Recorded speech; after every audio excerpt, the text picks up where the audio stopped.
We perform the operations of addition, subtraction, multiplication, and division on numbers. Each one of these operations performed on a pair of numbers generates another number. Can we perform the operations of addition, subtraction, multiplication, and division on sets as well? Well, not really.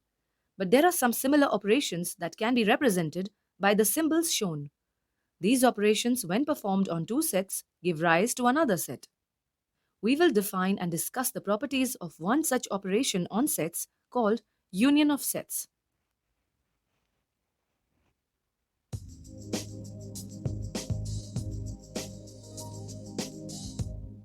To understand the operation of union of sets, let's consider the following sets: the set of boys and the set of girls in your class.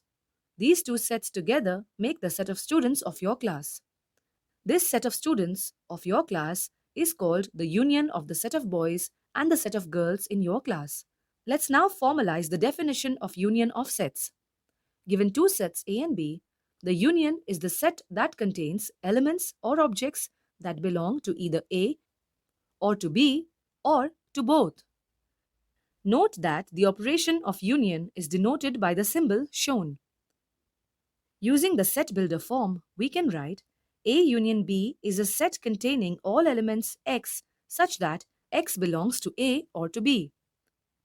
Note that OR is the key word for union. Talking of two sets, there can be three possibilities. First possibility is that the sets have no common elements. The second possibility is that there are some elements in common to the two sets, and the third possibility is that all elements of one set are there in the second set. Let's take one example of each type to understand union of sets. Let's first take the example of two sets that have no common elements.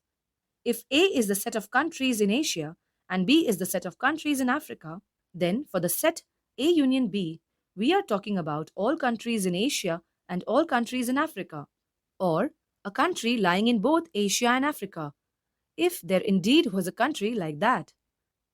Now, let's take sets that have some common elements. Imagine you have two sets. Set A, which is the set of all types of fruit sold at your local market, and set B, which is the set of your favorite fruit. Let's imagine that the first set A has 5 elements, namely peach, orange, plum, apple, strawberry. And let's imagine that set B has 3 elements, cherry, banana, peach. The union of these sets is a new set formed by combining the different unique elements from each of the individual sets. Union, as you may have noticed, is actually the analog of addition for sets. Notice that peach, that was an element of both the sets, appears only once in the union set, as elements are not repeated in a set. To take an example of the two sets, such that one set is completely contained in the other, consider set Z, that is a set of integers, and set Q, that is a set of rational numbers. In this case, Z union Q is actually the set Q itself, as Z is contained in Q. Thus, we have seen the union of sets that have no element in common, some elements in common, and when one of the sets is actually a subset of the other set. Do you think the union of two sets can be represented as a Venn diagram in all three cases? Let's see. In the first case, there is no country that lies both in Asia and Africa. So, the Venn diagram will have two non-overlapping circles, and the union will have all elements lying in their respective individual circles.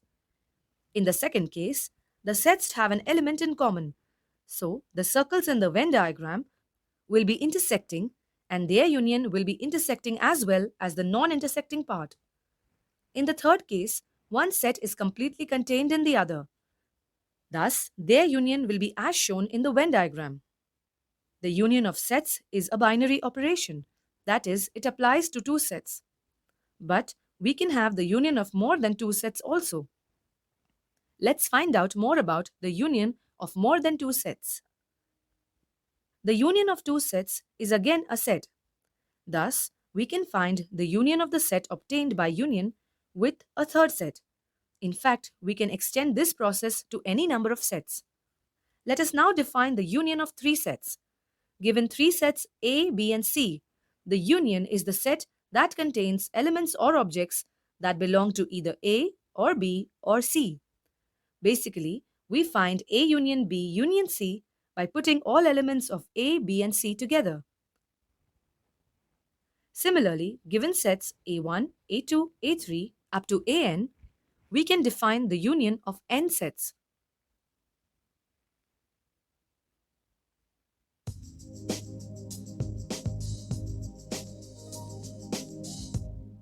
Let's now discuss the properties of operation of union of sets.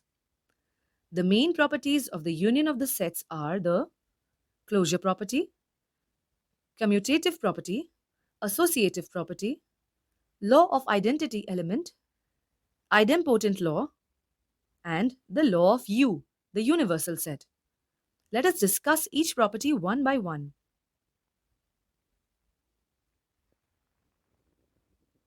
The first property of operation of union of sets is the closure property. Closure property states that a set is closed under an operation if, on performing the operation on the elements of the set, gives the elements of that set. And the union of two sets is a set itself. So, the set of sets is closed under the operation of union. For example, if we have a set A with elements 2, 4, 6, 8 and a set B with elements 6, 8, 10, 12, let us show that A union B is a set. We know that A union B is a set with elements that are either in A or B or in both, that is 2, 4, 6, 8, 10 and 12. This is a set. So we have verified the closure property of union of sets. The commutative property of union of sets is that A union B is equal to B union A. In other words, the union of two sets is the same no matter what the order is in the equation. Let us verify this property by using the Venn diagram. Let us take the universal set U and two sets A and B in it. Now set A union B in this Venn diagram is exactly the same as what set B union A would be. The associative property for union is that the union of C with A union B is the union of A with B union C. It means that the order in which sets are grouped does not change the result. We shall verify the associative property for union by first representing the three sets, say A, B, and C, as a Venn diagram. We then show A union B, then show A union B, union C. Now, in the Venn diagram that represents the three sets A, B, and C, we show B union C and then show A union B union C. From the Venn diagram obtained for A union B union C and for A union B union C, we can see that they are equal. Given set A, is there any set such that the union of A with that set gives set A itself? The answer is yes. In fact, one such set is the null set.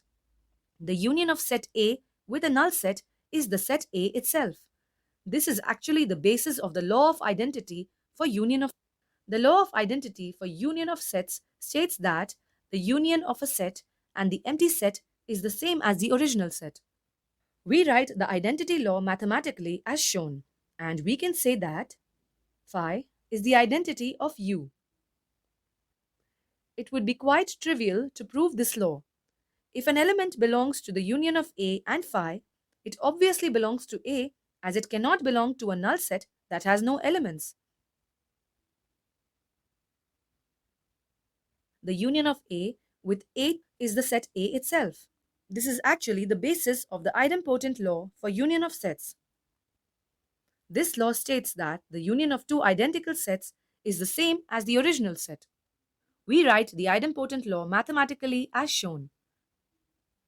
And proving it analytically, if an element belongs to the union of A and A, then it belongs to A.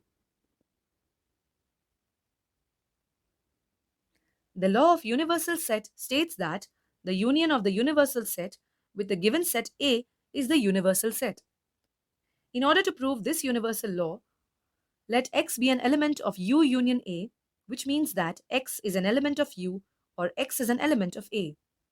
But A is included in U, so X is an element of U. So, U union A is a subset of U. Let's call this equation 1. Also, U is a subset of U union A. Let's call this equation 2. From 1 and 2, we have verified the result.